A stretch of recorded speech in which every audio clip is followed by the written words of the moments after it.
Jadi fokusnya ke Bitcoin dulu, karena Bitcoin kan mother of altcoins. Jadi pada saat Bitcoinnya naik, rata-rata harusnya naik. Bukan teori pasti, tapi kalau kita lihat secara korelasinya sih kayak gitu kan. Bitcoinnya naik, semua naik. Kalau Bitcoinnya turun, rata-rata juga mengalami penurunan. Merah semua. Makanya nih untuk yang baru-baru masuk kripto, sebenarnya kalau takut, aduh ini jantungnya nggak kuat, ya investnya di Bitcoin lah. Kalau misalnya kita mau cari altcoin yang menarik, itu adalah altcoin-altcoin yang menunjukkan penguatannya dulu. Jadi waktu dia lagi naik tuh dia naiknya kenceng banget. Nah pada saat koreksi itu adalah momen yang sebenarnya oke untuk dibeli. Kalau invest Bitcoin, hold gitu ya. Tapi kalau misalnya untuk altcoin, suatu saat pada saat misalnya kita lihat ini marketnya udah mulai feeling atau udah kayak ini kayaknya udah mau mulai pucuk nih, itu bakal dijualin. Nggak boleh emosi. Kalau misalnya udah jual terus dia naik lagi, ya udah gitu. Hai semua, balik lagi di podcast Seller. Kali ini kita kedatangan konten kreator yang cukup besar nih di YouTube sampai ratusan ribu subscribers. Ini dia Michael Wayan. Hai Mike. Halo Ajeng. Thank you for inviting ya. Iya, It's an honor. Thank you juga udah mau datang ke sini ya. Siap. Kemarin sempat ketemu di Coinvest ya? Iya. Gimana? Rame banget ya. Banyak Gimana? content creator. I think the event is very well sih, well structured, terus banyak banget content creator, lebih rame, terus secara tempatnya juga megah sih. Nyaman sih, karena Nyaman banget. salah satu beach club yang cukup gede di Bali. Iya. Dan itu juga pertama kali sih aku ke sana. Kamu pertama kali juga? Enggak.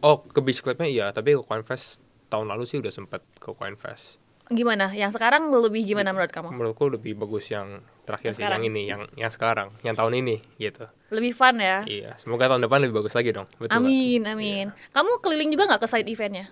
Keliling ke beberapa sih, nggak bisa semua ya, karena banyak banget sih. Tapi I think it's good karena kita bisa tuker pikiran sama ya industry leaders atau mungkin orang-orang yang pemahamannya juga sama gitu. Jadi I think it's very good sih. Iya, karena kan selama ini kalau kita ada event di Jakarta ketemunya itu aja kan. Nah, ketika di Bali banyak ketemu orang-orang baru, terus juga banyak yang dari luar juga, dari global kan. Ada Manta. Ada Manta. Kan? Ya, ada banyak project.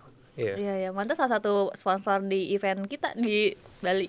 Di side event iya, Seller side event ya. Iya, sama Flipster juga. Itu seru sih, banyak banget yang datang juga. Dan nggak seburuk itu sebetulnya Manta. Kamu korban Manta bukan? Enggak dong. Enggak sih, nggak korban Manta sih. Cuma memang nggak seburuk itu. Iya sih. It's good. Oke, mungkin sebelum kita lanjut, boleh nggak Michael diperkenalkan dulu background kamu, siapa, dari mana? Sebenarnya kalau misalnya background sih Michael Wayan, mungkin orang tahunya Michael Wayan ya. Terus untuk main channel sih lebih fokus di YouTube. Saat ini memang udah ada sekitar 100 ribuan subscribers, dan memang fokusnya untuk membahas crypto market sih, cryptocurrency gitu. Sejak kapan kamu bikin konten soal crypto? Mulai tuh 3 tahun lalu, 2021 mulai awalnya sih itu di sana. Sampai sekarang. Itu during bear market pun tetap update gitu. Bagus gak viewsnya waktu bear market? Enggak dong. Views sih tetap pasti turun karena orang-orang nggak akan mau lihat update. Kalau misalnya portfolionya merah pasti pada nggak mau lihat juga kan. Jadi jarang ada yang nonton sih sebenarnya. Kalau sekarang berarti udah much better. Wow. Tapi definitely kita sebagai content creator juga harus konsisten sih. Terus kalau memang passionnya di sini pasti kan tetap continuous update, mau market naik mau market turun ya kita tetap update gitu, tetap belajar terus menerus kan. Iya. Kenapa kamu berniat atau kenapa kamu membuat konten soal kripto? Wah, sebenarnya awal kalau 2021 ya nggak kayak sekarang, itu a whole different market kalau menurutku pribadi ya, karena tahun 2021 gak terlalu banyak content creator yang bahas kripto. Atau mungkin beberapa aja, tapi mungkin fokusnya akan lebih ke arah teknikal dan nggak terlalu bahas ke fundamental kriptonya apa. Jadi orang waktu mau beli kan bingung, ini kripto sebenarnya apa sih, layer 2 apa, layer 1 itu apa gitu. Nah disitulah aku lihat ada gap nih, mungkin literasinya di Indonesia ini kan masih kurang karena rata-rata kan pakai bahasa Inggris juga. Terus kayak wah ini bahasanya juga ribet sekali kan gitu. Jadi ya aku coba jelasin. Jadi fokusnya sebenarnya adalah untuk edukasi. Istilahnya gini, kalau kita sekarang jadi content creator kita kan suka ngomong do your own research gitu kan. Betul. Ya, basically yang what I do is sharing my own research gitu. Jadi kayak sharing research pribadi aja sih gitu. Iya. Kayak tahun 2021 itu aku juga udah mulai invest di kripto. Cuman saat itu tidak seperti sekarang ya. Maksudnya sekarang tuh lebih banyak website, informasi bisa didapat di mana aja. Telegram juga udah banyak soal kripto, share-nya. Komunitas juga berkembang banget. 2021 itu nggak seperti sekarang. dan ada keterbatasan di sana. Dan aku ngerasa kayaknya dulu karena masih, ya aku salah satu yang meragukan juga kripto ini bakalan beneran bagus atau enggak untuk diinvest gitu sih. Dan akhirnya aku nggak lanjutin saat itu, baru mulai lagi tahun lalu. Nah kalau dari kamu gimana tuh, waktu itu kan pasti juga sama kan? Kenapa kamu memutuskan untuk melanjutkan invest dan juga melanjutkan bikin konten? Sebenarnya lebih ke arah, kan kalau misalnya kita mau invest, terus kita mau invest lebih lagi gitu kan, itu kan lebih membutuhkan conviction namanya, atau kayak keyakinan. Kita kalau nggak punya keyakinan bahwa aset ini akan mengalami kenaikan, nggak mungkin kita mau invest. Seperti itu kan. Jadi orang mungkin rata-rata pada saat bear market, mereka melihat, wah ini kita akan turun terus gitu. Sehingga mereka juga secara conviction mungkin kurang kuat. Kenapa? Karena rata-rata mungkin mengikuti content creator, atau mungkin ngikut orang aja gitu. Beda dengan kalau misalnya kita punya keyakinan kita sendiri untuk building. Ternyata Bitcoin itu memang sebenarnya menarik banget sih. Ini secara fundamental kuat loh gitu. Orang-orang yang kayak gitu sebenarnya mereka jadi lebih berani karena mereka tahu mereka ada their own personal conviction sendiri gitu. Kalau misalnya kamu sendiri, your personal conviction-nya apa gitu? Gimana cara kamu nemuin itu bahwa kayaknya ini kripto adalah sesuatu yang bisa gede nih one day? Pertama sebenarnya juga nggak pasti. Kalau aku pribadi waktu mulai itu juga nggak langsung wah gua all in crypto deh, nggak kayak gitu. Karena mungkin kayaknya semua orang harusnya ada proses lah gitu. Kalau misalnya orang yang wah all in crypto mungkin nggak terlalu tahu risk management mungkin ya. Tapi kita kan kalau orang berhati-hati secara rasional kita bakal lebih ke arah ya udahlah kita mau tahu dulu nih ini apa. Makin tahu makin dalam lagi gitu. Itu buildingnya dari mana? Building dari ya baca white paper, terus mulai lihat industrinya, perkembangan industrinya juga sih. Lihat dari banyak big players, bahkan kan 2021 tuh nggak ada namanya Bitcoin ETF atau ETF itu institusi belum masuk. Kita lihat fast forward 2 atau 3 tahun ke depan ke sekarang gitu, jauh banget perkembangannya gitu. Dan kita nggak tahu lagi 2-3 tahun ke depan bagaimana. Karena kalau aku lihat pribadi sebenarnya metanya pun kayak tadi Ajeng bilang kayak sedikit berubah. Memang pasti berubah karena 2021 contoh airdrop itu sesuatu yang sangat-sangat orang nggak tahu ya. Iya gitu. Tapi kita lihat sekarang kita ngomongin airdrop, rata-rata orang langsung kayak aware istilahnya kayak gitu. Itu salah satu development yang kita bisa lihat gitu. Kalau misalnya pertama kali kamu mendengar kripto dari mana? Tahu kripto dari mana?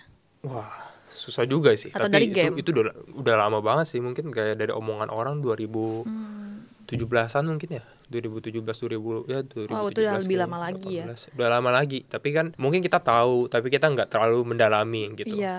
Kalau aku pribadi sih sebenarnya mulai dalamin juga pada saat 2020 karena memang kan masa pandemi kita lebih bisa di rumah gitu kan, jadi lebih ada waktu untuk mendalami sesuatu atau menambahkan skill set baru. Nah disitulah mulai building conviction. 2021 decide udahlah share aja gitu. Pertama kali kamu bahas apa di YouTube kamu? Ingat tuh Dogecoin.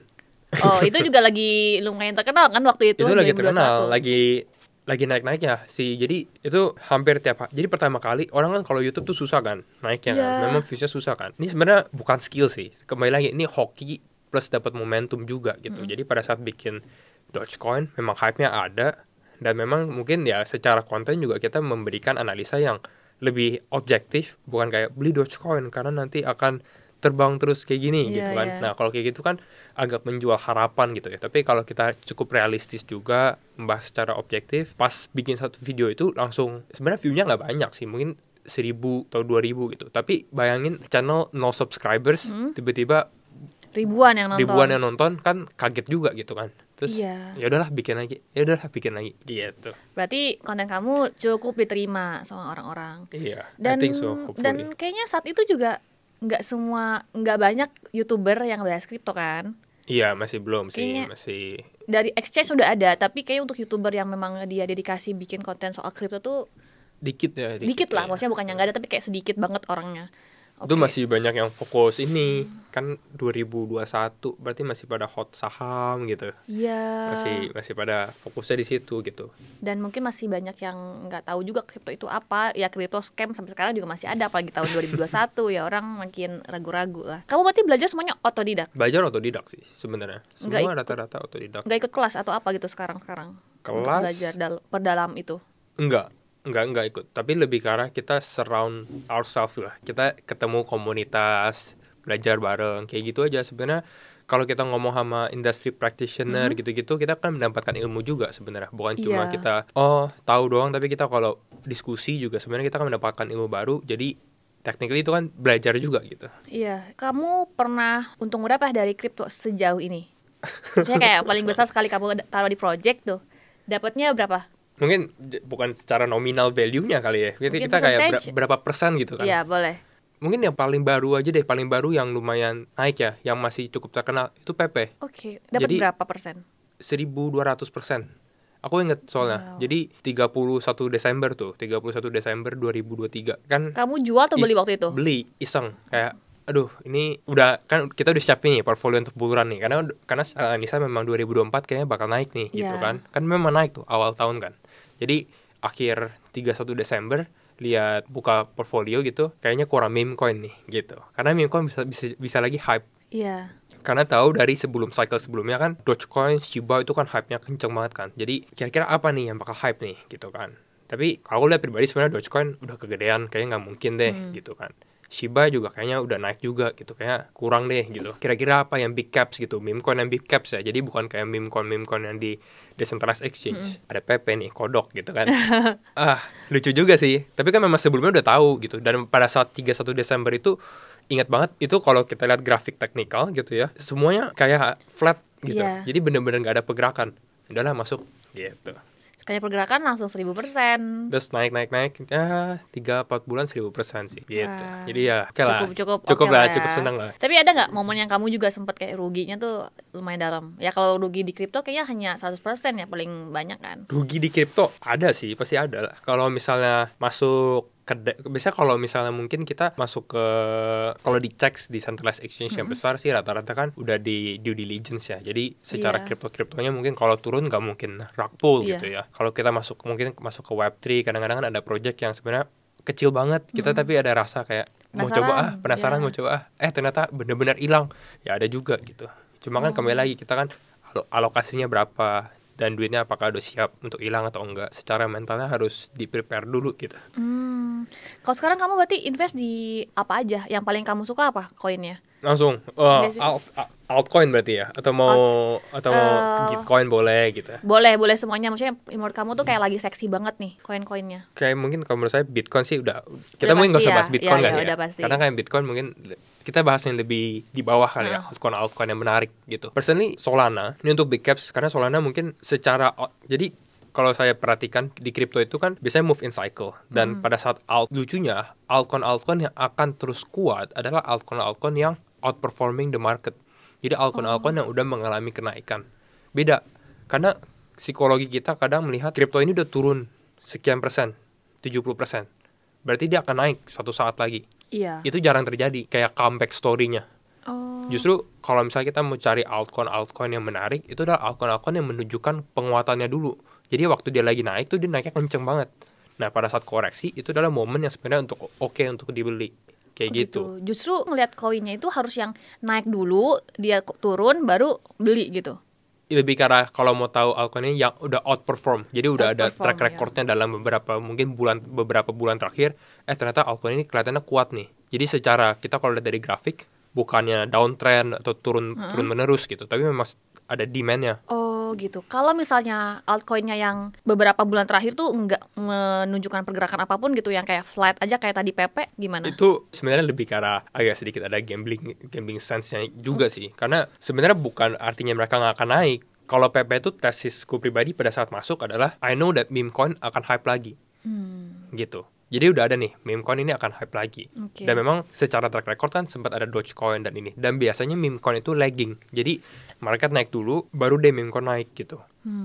Yang sekarang lagi seksi apa nih altcoinnya? Itu. Satu Solana. Karena tadi salah satu alasannya. Terus juga kita ngomongin meme coin ya, meme coin di Solana kan juga sempat hype sih. Kamu main pump fund juga di Solana? Tahu tapi enggak. Karena Enggak terlalu beresiko banget, high risk banget sih. Jadi enggak, tapi tahu gitu. Oke, Solana berarti ya. Kalau misalnya yang lain-lain ada lagi nggak? Kalau misalnya big caps mungkin Solana sama Toncoin sih sebenarnya menarik sih. Toncoin juga Lagi bagus ya? lagi oke ya. Justru kan kita taw kan isu terakhir yang Pavel Durov ditangkap gitu kan. Tapi menurut saya itu menjadi opportunity sebenarnya. Jadi sebenarnya bukan kita harusnya takut, tapi kalau kita lihat dari track record, maksudnya kalau kita lihat dari secara dia punya performance, kalau kita ngomongin fokusnya cuma di grafik harga aja, sebenarnya itu a good retrace aja sih untuk Toncoin gitu. Jadi sebenarnya pada saat Pavel Durov ditangkap gitu kan, dia mengalami koreksi kan. Iya. Nah itu jadi menarik juga nih untuk dibeli gitu. Tapi dia habis itu naik lagi sih. Tapi sekarang udah Iya, udah naik lagi dan memang terbukti sebenarnya gitu. Oke. Coba boleh nggak kamu share ke kita diferensiasi portofolio kamu tuh apa aja sih? Kepo soalnya. Waduh. Ini langsung diomongin di awal nih. Kalau yang lain mungkin fokusnya ke Bitcoin atau ke ini ya. Kalau aku mungkin lebih ke arah ya Bitcoin ada, Ethereum ada, tapi lebih fokus mungkin bisa 60-70 lebih ke arah ke altcoin. Tapi altcoinnya ya mungkin secara proporsi big capsnya dulu nih, ya kayak Solana sama Toncoin gitu yang lebih besar. Baru nanti yang kecil-kecil ada gitu. Meme coin main juga? Meme coin mana? Meme coin yang big caps atau meme coin yang kecil? Meme yang kecil-kecil lah, yang project-project baru kan kayaknya banyak banget sekarang meme coin yang baru-baru nih. Kalau yang bukan di Pump Fund main? Yang bukan di Pump Fund? Maksudnya kayak bukan meme coin yang di DEX gitu ya. Yang maksudnya udah listing. Oh itu udah main? Main juga sih gitu. Tapi itu alokasinya kecil lah. Buat seru-seruan juga sih. Yeah. Kayak apa ya? Sempat main Bread. Oh Bread juga cukup bagus tuh, banyak banget yang Bread juga cukup ini. tuh, itu lumayan tuh aku untuk berapa ya, 600-800% lah. Dari Bread? Dari Bread.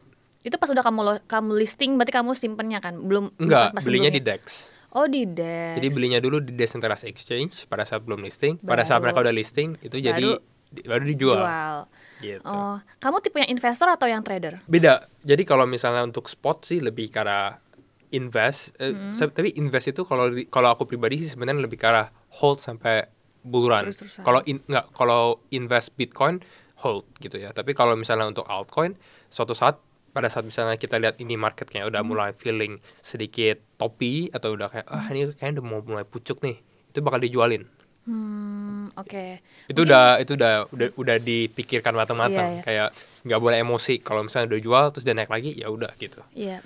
Berarti investnya ada jangka waktunya ya. Kayak misalnya satu koin ini ya udah kamu invest sekarang, 2 bulan kemudian kamu siap jual gitu. Bukan yang trading harian berarti? Enggak juga. Trading harian enggak sih. Kadang aja. Tapi bukan nggak bisa dikatakan seorang trader. Tapi kalau misalnya untuk trading harian masuknya ke futures. Iya. Kayaknya aku yakin kamu juga ini sih kayak invest di banyak project sih. Boleh nggak di-share ke kita tips kamu memilih suatu project di kripto yang mau kamu invest? Yang kamu lihat apa dulu? Boleh banget. Lihatnya sebenarnya paling gampang. Kalau misalnya project yang mau oke atau enggak, langsung lihat ownernya. Langsung lihat founder dan ownernya istilahnya. Karena kita mau tahu sebenarnya paling gampang ya mau tahu dulu nih yang lead projectnya itu siapa gitu kan. Kalau misalnya yang lead projectnya ternyata kurang atau track recordnya kurang bagus atau kita nggak tahu orangnya, mungkin kita lebih agak sedikit, kalau bahasa Inggrisnya reluctant kayak agak invest nggak ya kayak gitu. Tapi kalau misalnya kita lihat tokohnya bagus, memang ada track record dan lain-lain, kita lebih percaya gitu. Itu dari owner sendiri. Lalu mungkin bisa dilihat dari, sebenarnya kalau lihat dari tokenomics juga bisa sih, tokenomics. Jadi mau tahu dari misalnya jumlah tokennya berapa yang beredar, lalu total supply-nya berapa kayak gitu. Dan lihat dari backers itu biasanya kan setiap project crypto itu kan bakal diinvest sama beberapa venture capital atau VC dan lain-lain kan. Ya kita tahu lah yang well known tuh siapa aja gitu kan. Udah sering tahu. Jadi dia invest. Jadi mungkin kita lebih ada keyakinan lagi. Kira-kira kayak gitu sih. Kalau venture capital yang menurut kamu well known dan bagus gitu apa aja? Sebenarnya kalau Binance Labs kayaknya Binance Labs udah cukup terkenal ya. Binance Labs karena Binance gitu. Tapi mungkin kalau yang cukup menarik, Dragonfly Capital itu juga oke sebenarnya. Itu kayak beberapa projectnya dia juga rata-rata sebenarnya ya strong gitu. Itu sih. Dan mereka yang udah cukup terkenal ini tuh nggak due diligence di project yang mau mereka invest kan pasti. Mereka betul. Masih make sure. Jadi istilahnya kita udah kayak kita due diligence, tapi mereka juga udah due diligence. Jadi kayak ini double. Ya. Cuma bukan berarti kalau ini fail, ya Pak sih mereka juga tetap bisa fail lah gitu. Kan namanya project-project kecil gitu. Jadi nggak bisa dikatakan, ini berarti akan sukses. Ya belum tentu juga gitu. Oke. Padat banget ya yang kita bahas ya, baru mulai juga kayak cukup. Iya, menarik. langsung seset. Karena penasaran. Ini kan kamu ini debut pertama Michael nih di YouTube ya guys. Jadi kalau kalian tertarik langsung subscribe YouTube-nya Michael tuh, informasinya banyak banget. Wah, boleh.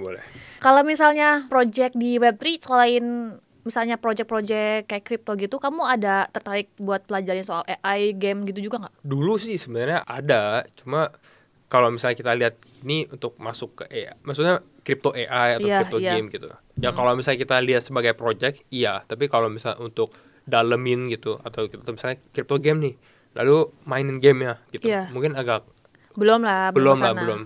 bukan karena terlalu banyak. Jadi kalau misalnya kita langsung bikin jadi crypto game, jadi terlalu fokusnya udah niche-nya udah langsung segmentation banget gitu. Jadi cuma ke satu doang. Tapi ngomongin crypto game sih belum kelihatan sebenarnya. AI oke lah, AI mungkin masih ini. Tapi lagi kalau berkembang ya. crypto game mungkin lebih sedikit, masih belum keluar sih. Belum ada game yang wow gitu istilahnya kan dari crypto sendiri. Kalau menurutku pribadi ya.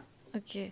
Kalau misalnya dari beberapa project nih yang kamu sekarang lihat, ada nggak kira-kira yang bakalan bagus nih ke depannya si project ini? Waduh, beberapa project. Iya, kayak project mungkin yang ada di Ton gitu atau apa. Sebenarnya kalau Ton sih Udah lebih pasti bagus sih kayaknya ya. Iya, tapi mostly kan game, airdrop gitu. Jadi mereka belum rilis tokennya sih.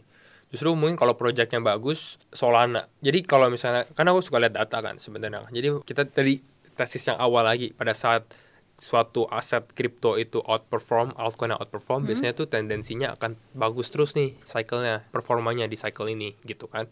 Nah kalau dilihat memang Solana ekosistem punya project-project itu bagus-bagus semua di tahun ini. Di saat yang lain kan kalau kita lihat nih rata-rata tuh beberapa justru turun terus gitu. Nah Solana punya crypto project justru kayak mereka lebih kuat secara, misalnya kalau katakan kalau teknikalnya tuh price actionnya tuh lebih kuat gitu. Dan memang secara developmentnya mereka lebih strong juga dan lebih aktif. Jadi I think it's good sih. Cuma bukan kita hard sell masuk ke Solana dan lain-lain. Karena sebenarnya memang banyak sekali project-project yang menarik sih gitu. Kalau website biasanya kamu pakai apa kalau buat ngelihat market dan lain-lain? Kalau misalnya kita mau lihat project crypto sih lebih ke arah ya buka website kriptonya gitu kan. Terus ya paling mau lihat beberapa kayak kita bisa buka token unlocks website gitu kan. Itu dia akan tulis nih, lalu dia akan keluar jadwal-jadwal unlock tokennya. Jadi kalau misalnya kita mau token economicsnya, mau tahu lebih nih, dia akan ada unlock di hari apa ya, di bulan apa ya. Nah itu website cukup berguna sih sebenarnya. Oke. Jadi kita jadi bisa lihat dalam, karena agak serem juga pada saat kita misalnya invest di suatu kripto, tapi kripto tersebut ada unlock yang besar. Jadi ada bisa dikatakan supply yang terkunci kan, terus tiba-tiba nanti di unlock, dikeluarin kan. Jadi biasanya tuh tendensinya adalah dia akan sedikit mengalami pelemahan gitu. Berarti untuk ngelihat si tadi token unlock juga ada caranya kan? Ada, buka websitenya aja sih sebenarnya. Buka website token unlocknya.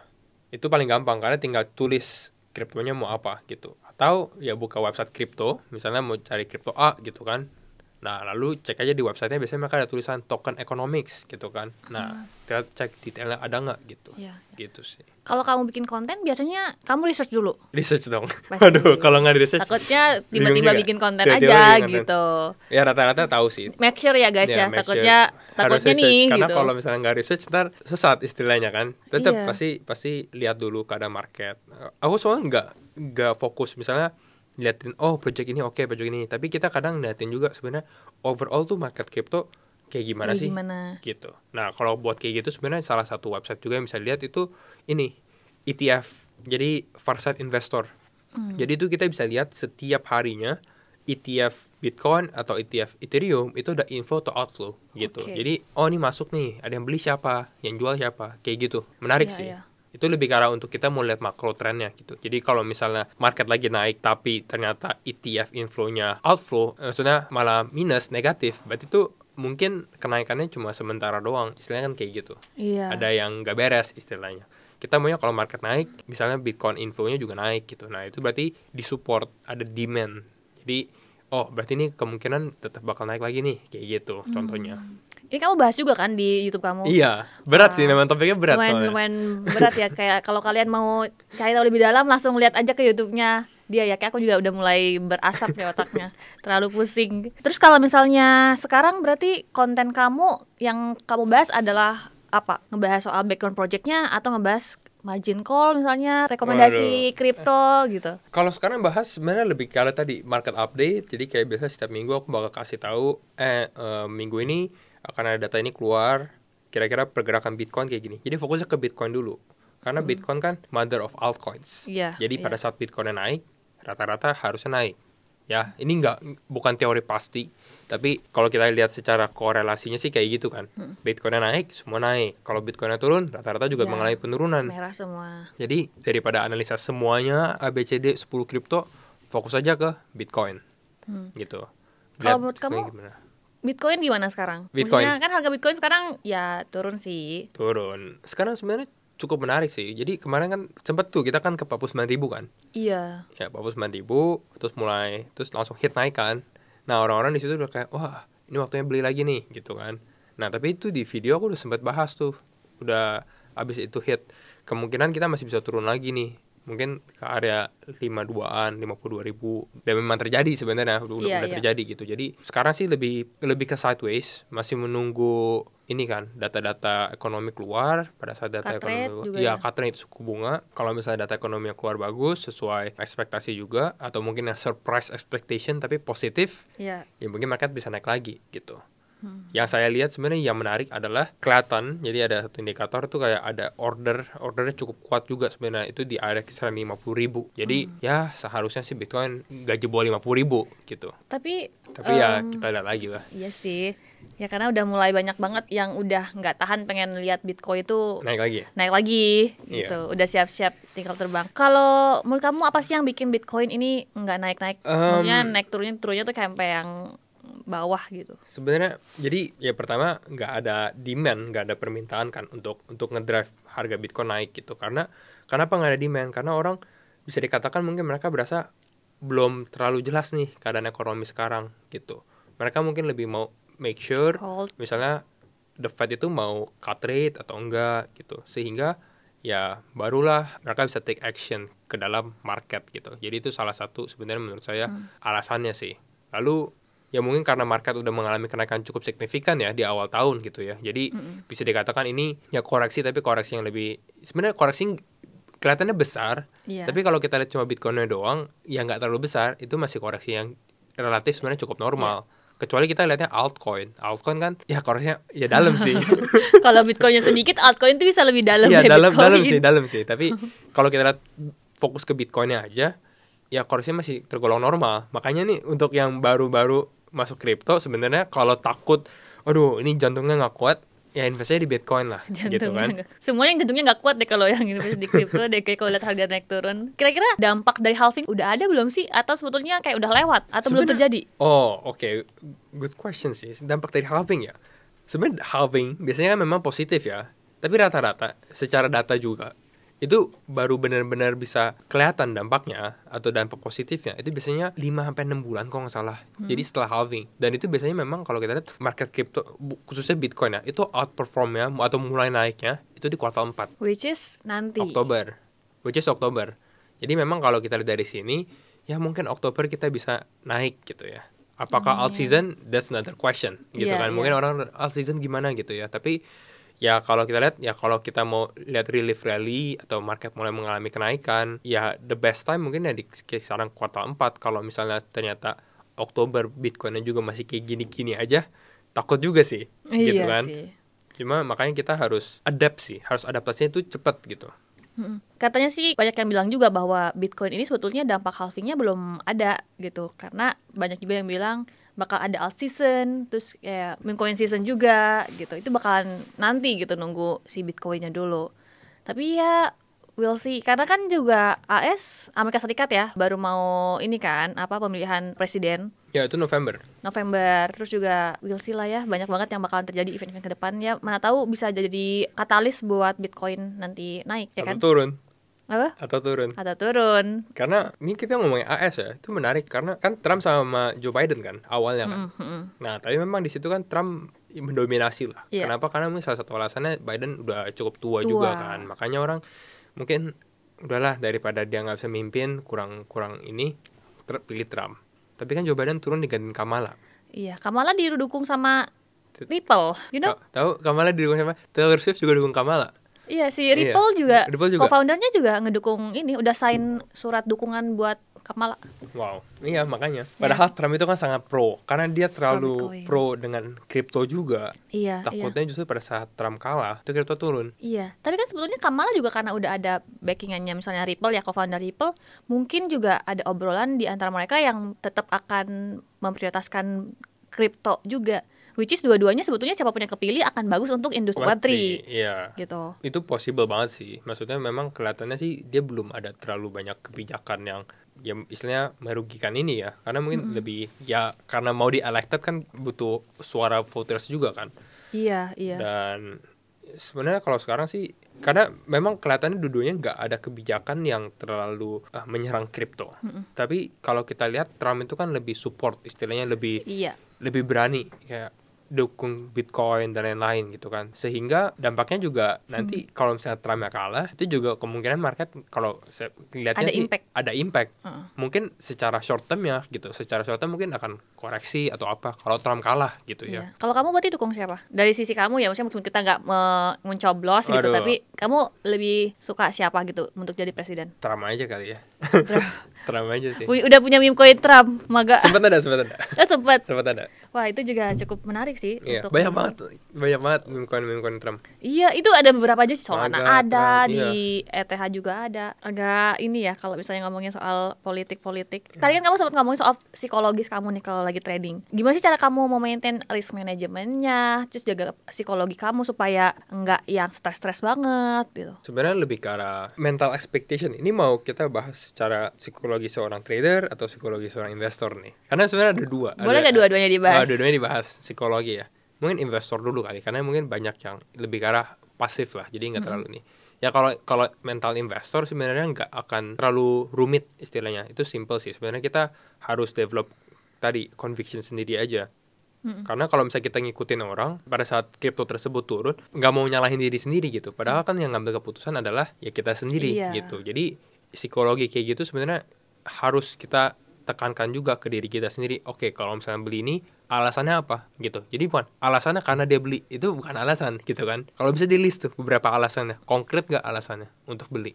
Dengan seperti itu pada saat market turun, kita juga psikologi mungkin sedikit terjaga gitu. Dan lebih karena disiplin aja sih gitu. Jadi kita harus tahu dulu kalau altcoin itu resikonya gede gitu. Jadi kalau misalnya turun udah siap gitu. Karena orang kadang siap profitnya tapi nggak siap lossnya. Iya. Gitu. Lihatnya, oh gue taruh 10 juta misalnya kan, taruh 10 juta, kalau misalnya dia naik bisa 100% jadi 20 juta, itu siap tuh. Tapi nggak siap kalau misalnya, ntar dia kalau turun 50% jadi 5 juta, aduh nggak siap. Karena nggak mikirin itu, mikirin adalah possibility upside, tapi nggak mikirin possibility untuk turunnya. Tapi kalau sebenarnya kita udah mikirin possibility untuk turunnya, pasti psikologi lebih terjaga, lebih sehat lah secara mental. Itu kalau investor. Itu lebih investor, tapi kalau psikologi itu sebenarnya masuk juga ke trader. Jadi kalau ke trader, misalnya kita trader scalping atau apa, ya fokusnya adalah di resiko yang kalian willing to risk. Kalian mau resikoin berapa? Gitu. Karena kalau misalnya kalian trading on feeling gitu ya, jadinya kan feeling gini, karena margin call mulu istilahnya, atau karena likuidasi istilah. Jadinya kan, karena kan semua operate on feeling. Padahal sebenarnya yang bakal lebih sukses itu adalah orang-orang yang operate lebih ke arah sistem. Jadi sistemnya gimana? Yang penting disiplin aja gitu, dan ada sistem yang jelas gitu. Oke. Kalau misalnya kamu juga bahas kan kayak risk management di konten kamu? Ada yang bahas itu sih. Ya, nanti kalian nonton langsung bahas aja ke sana deh. Itu panjang soalnya. Lebih dalam lagi soalnya. Lebih detail soalnya, dan juga mungkin cara kamu melihat project juga pasti kamu bahas secara detail. Ada bahas pembahasan mengenai bagaimana cara menganalisa kripto secara fundamental. Karena kan orang kadang-kadang kan kripto nggak ada fundamentalnya gitu kan. Nah itu ada videonya sih. Bahkan itu video sebenarnya udah aku bikin beberapa tahun lalu gitu. Jadi bukan baru bikin, dan memang masih valid sampai sekarang gitu. Jadi bisa langsung cek aja. Kamu ada beberapa project gak sih yang di strateginya pakai Moonback, yang kalau kamu taruh semuanya nanti next kali 100% kamu jual setengahnya, lalu kamu lanjutin biarin gitu? Pakai nggak kayak gitu? Itu sebenarnya oke. Strategi kayak gitu sebenarnya bagus kalau misalnya baru mulai lah gitu. Kalau kamu gimana strateginya? Aku all in semuanya berarti? Kalau all in aja, maksudnya kayak kan tadi aku bilang kalau misalnya dia secara performanya bagus, rata-rata dia akan selalu bagus. Jadi kalau misalnya kita lihat ini udah naik nih, ya selama kita lihat masih marketnya masih oke aja, masih leave it, masih didiemin aja gitu. Nggak akan aku TP. Aku bakal let the winners run istilahnya. Gitu. Jadi kayak let it run aja gitu. Tapi eventually tetap harus TP. Biasanya kalau misalnya kayak gitu bisa pakai tuh namanya trailing stop atau apa gitu. Jadi pada saat turun kita langsung ke TP gitu. Tapi strategi Moonback adalah strategi yang simple dan bagus dan mudah dimengerti untuk pemula juga. Beginner gitu. lah. Iya sih, itu cukup efektif lah ya untuk kalian, cukup aman juga kan. Jadi selamatkan dulu aset yang kita investasikan, sisanya tinggal udah lanjutin aja. Gitu. Kamu ada ini gak sih kalau di konten kamu suka ngebahas misalnya koin yang bakalan bagus di bulan ini gitu? Ada nggak kayak gitu? Ada. Nanti bakal kami lagi karena kan market sekarang kondisinya lagi turun kan. Jadi kalau misalnya market lagi turun agak kurang bagus kalau misalnya kita bahas misalnya rekomendasi di bulan ini gitu kan. Tapi masih trennya masih down. Tapi kalau berdasarkan trennya naik, ntar kita bakal lanjut lagi pasti. Kamu nggak takut nanti misalnya ada yang kenapa gitu si penonton kamu? Waduh, sebenarnya sih overall ya Nggak sejauh ada. ini sih nggak ada yang turun gimana sih. Maksudnya ya kalau misalnya kita invest, biasanya tuh orang beli tapi udah untung kan mereka nggak take profit kan. Dimin aja terus baru turun, ngerti nggak? Jadi Iya. sebenarnya bukan kriptonya yang turun tapi memang udah sempat naik dan memang kadang-kadang Bitcoinnya mengalami penurunan juga. Jadi ya altcoin mau nggak mau ke drag down, istilahnya kan juga mengalami penurunan yang lebih dalam. Biasanya tuh seperti itu gitu. Tapi overall sebenarnya yang biasanya udah dibahas di video sih lebih solid Cover lah. aman lah ya. Iya, lebih solid. Karena kamu research dulu kan. Research, tapi bukan artinya bakal untung juga Iya gitu sih. kan, bukan 100% bakal profit, tapi lebih ke arah biasanya mungkin bukan rekomendasi, lebih ke arah watchlist kripto apa yang harus diperhatikan. Kemarin sempat beberapa hari lalu aku share Solana, Toncoin, FTM, ada satu lagi AV. Oh, Tapi lihat empat-empatnya itu dalam watchlistnya. ya, tapi lihat empat-empatnya dalam beberapa hari terakhir. Itu empat-empatnya yang outperforming the market. Dan itu udah dibahas duluan gitu sebenarnya, karena ya masing-masing ada katalisnya sebenarnya kalau kita lihat Iya. gitu ya. Iya, dan kebanyakan tuh teman-teman yang maksudnya investasi di kripto tuh kadang suka lupa ya bahwa pasar kripto tuh dikendalikan juga sama psikologi massa. Kayak kemarin nih, maksudnya waktu Pavel Durov yang kena, itu kan sempat turun kan. Itu kan sebetulnya ada semacam ketakutan massal ya dari orang-orang gitu. Itu makanya harganya turun juga gitu. Ketika semuanya udah aman, dia naik lagi gitu. Jadi kadang ketika kita memberikan misalnya rekomendasi kripto apa di bulan ini, tetap tanggung jawab tuh di kalian masing-masing gitu. Karena kan psikologi massanya bekerja, ya Iya. kan. Itu sering banget, apalagi kalau udah ada news-news yang segala macem pasti itu ngaruh banget sih. Kontenku waktu itu pernah ngebahas soal Trump, tapi itu beberapa bulan yang lalu deh. Itu viewsnya biasa aja, tapi setelah terakhir Trump kena tembakan, tiba-tiba naik langsung kayak FYP gitu. Ya kayak gitu-gitulah. Itu berlaku juga di kripto menurutku ya. Bener banget sih. Tapi kadang justru itu kita harus take advantage dari Iya. psikologi massa. Jadi kadang-kadang buat psikologi retail lah istilahnya. Kita sebagai orang-orang investor pasti kita kan panik kalau ada sesuatu yang terjadi gitu. Kayak tadi kita mau Pavel Durov, mau Trump. Tapi hal-hal kayak gitu sebenarnya kan Iya. langsung orang-orang lihatnya kayak gimana. Karena justru yang sebaliknya gitu. Pavel Durov ditangkap, wah ini berarti harus jual ton gitu kan. Iya. Tapi kalau aku langsung lihatnya, berarti ini opportunity untuk beli Lagi. gitu. Oh, oke. Kamu ada plan nggak untuk one day kamu keluar dari market kripto? Maksudnya kayak mungkin tahun depan kayak kamu mau tarik semua aset kamu di kripto, nanti nunggu sampai ya udah masuk lagi gitu. Tarik semua enggak sih, tapi mungkin kalau misalnya take profit ya. Jadi Take lebih profit. harus take profit. Jadi lebih ke arah cashnya dibanyakin gitu secara alokasi. Itu pasti ya lebih baik kita untung karena kita tahu kan, kita udah Iya. ngalamin kalau beberapa siklus kan, wah ini turunnya sih cukup signifikan gitu. Maksudnya lebih baik save the capital karena ya kita nggak tahu apa yang akan terjadi ke depannya. Tapi kalau udah profit ya disyukurin aja. Iya. Karena kalau kayak gitu tuh belum jadi milik kita kalau belum kita tarik ke rekening kita atau ke wallet kita Ya kan. masih jadi angka doang, Iya. angka di screen doang. Iya, mau gitu udah 1 miliar untungnya kalau kita nggak tarik ke wallet kita tuh nggak jadi aset kita, ya kan? Iya. Kamu ini gak sih self custody juga nggak? Ada. Berarti aset kamu simpan juga kan di sendiri gitu kalau Iya, untuk Bitcoin. tapi itu mostly Bitcoin aja sih. Bitcoin aja. Bitcoin aja. Oke, aku juga mau kasih kamu hadiah soalnya. Waduh. Ini untuk kamu self custody. Jadi bisa nyimpen wallet ini EVM, all EVM. Wah. Ini Stellar Wallet, Thank you, Cold thank Card. Ya buat naro yang kecil-kecil juga boleh sih. Boleh pasti dipakai nih. Iya, Solar. ya. Nanti dipakai, semoga cocok, semoga suka. Ya. Wah, thank you Ajeng.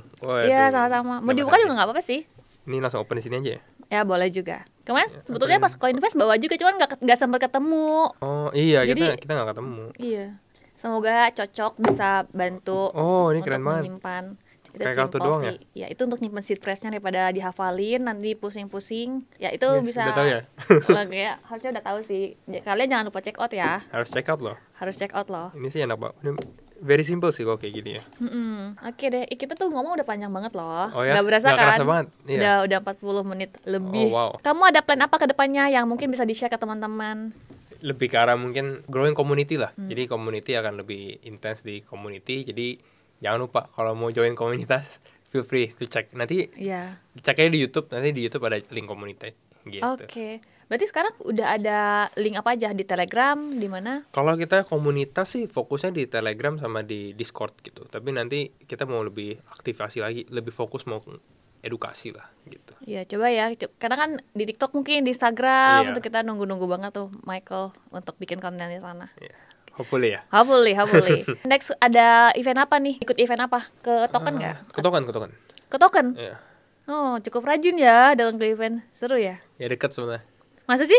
Kan dekat Singapura. lumayan. Iya, Singapura. kayak minggir dong ke negara Iya, seberang. iya, Gitu. benar-benar. Ya udah kalau gitu nanti semoga semua plan kamu ke depannya lancar. Thank you. Terus yang tadi nggak mau di-spill. Aduh, ntar dulu. Itu nanti Gimana aja. sih? Itu Iya. pokoknya kalian harus subscribe YouTube-nya Michael, follow Instagram, TikTok gitu. Nanti mungkin aku bantu taruh di description box sih Boleh. untuk sosial medianya Michael. Thank you ya Thank you, for coming thank to you, podcast Ajeng. Thank you for Selar. inviting. Iya, thank you juga. Bye bye semua. Bye.